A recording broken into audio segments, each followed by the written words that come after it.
Vous cherchez une terrasse stylée, d'une beauté classique et respectueuse de l'environnement? Bestwood, l'innovation dans le domaine du bois, est exactement ce qu'il vous faut. Les terrasses Bestwood sont fabriquées sans bois tropicaux, composées de bois d'épicéa d'origine locale certifié PEFC et de liants de haute qualité. Elles sont particulièrement résistantes et précieuses du point de vue écologique. Et elles sont aussi antidérapantes et praticables en toute sécurité les pieds nus. Elles ne nécessitent ni ponçage, ni huilage, ni vitrification. Regardez comme les terrasses Bestwood sont faciles à poser et profitez longtemps de votre terrasse.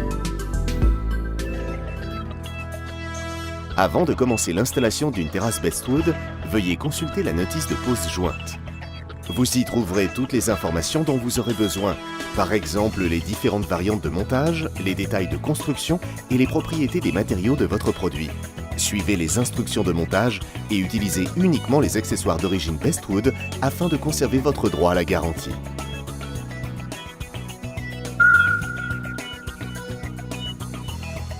Supposons que vous vouliez réaliser une terrasse d'une surface totale d'environ 50 mètres carrés recouverte d'un plancher massif Bestwood.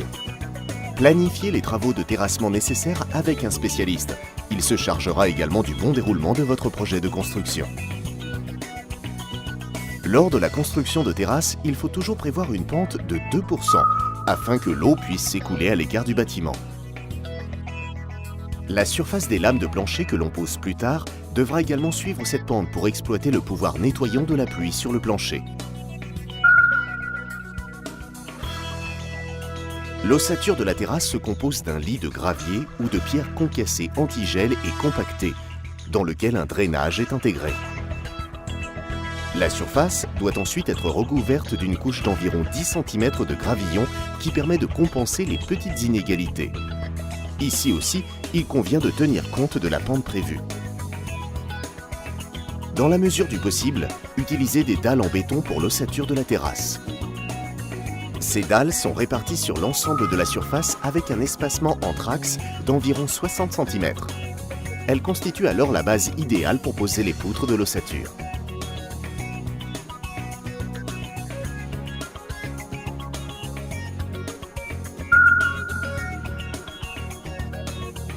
Installez maintenant les poutres de l'ossature à espace régulier en les disposant perpendiculairement aux dalles de béton. Évitez tout contact entre les poutres et le sol.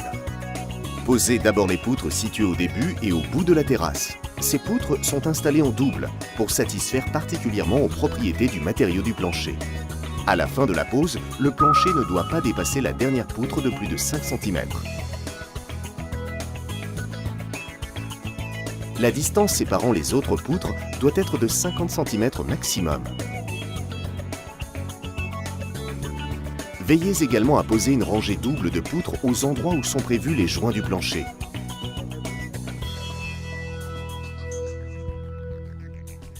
L'écart entre les poutres et les constructions fixes doit être d'1 centimètre. Vous pouvez utiliser les patins en caoutchouc de Bestwood comme pièce d'écartement.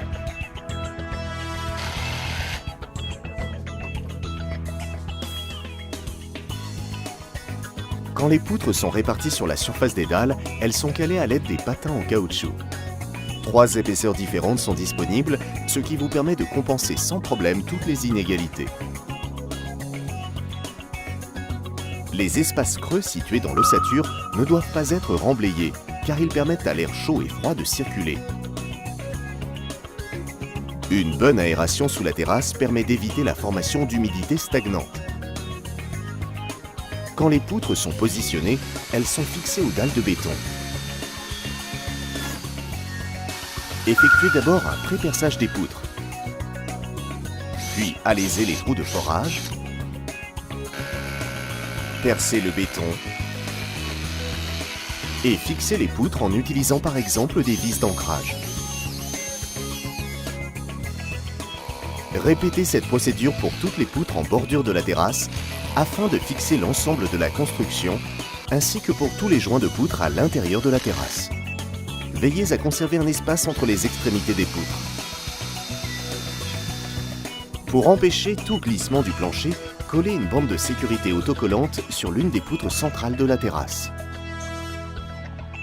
Cette poutre doit également être ancrée dans les dalles en béton.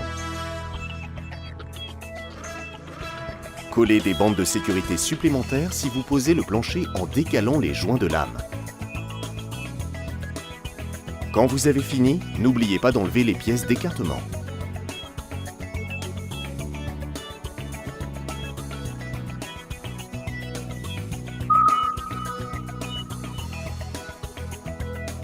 Le plancher ne doit être sorti de sa feuille d'emballage que peu de temps avant d'être monté. Vérifiez le sens de pose des lames indiqué sur l'étiquette de l'emballage. Cette information est également fournie dans la rainure de chaque lame. Les écarts de couleur et les nuances du matériau sont souhaités et soulignent l'aspect naturel du bois. C'est pourquoi il est conseillé de mélanger les lames avant la pose. Pour préparer la pose des premières lames, installez des clips de bordure au ras de l'extrémité des poutres. Réalisez des avant-trous de 3 mm. Ne serrez pas les vis à fond pour que la première lame puisse être facilement positionnée.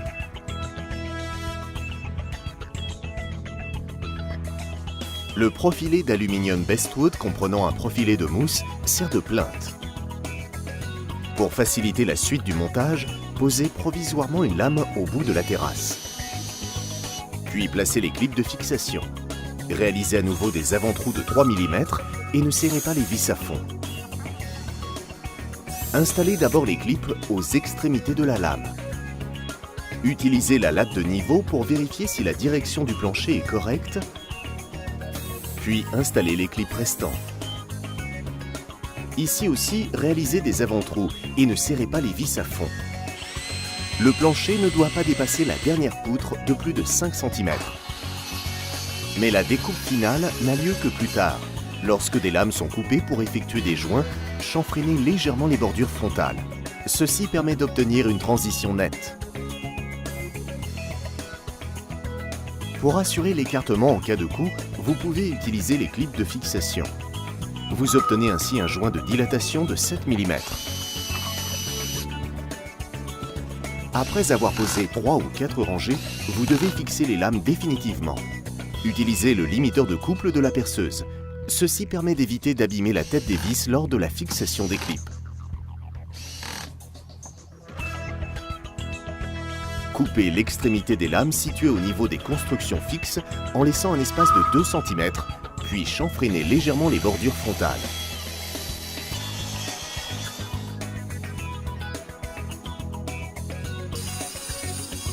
Faites de même pour toutes les lames qui dépassent en bordure de la terrasse.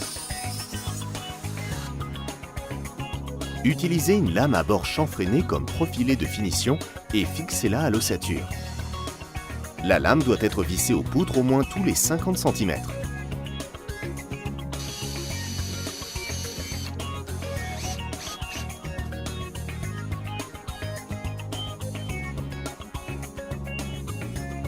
Et ici encore, réalisez d'abord des avant-trous puis vissez.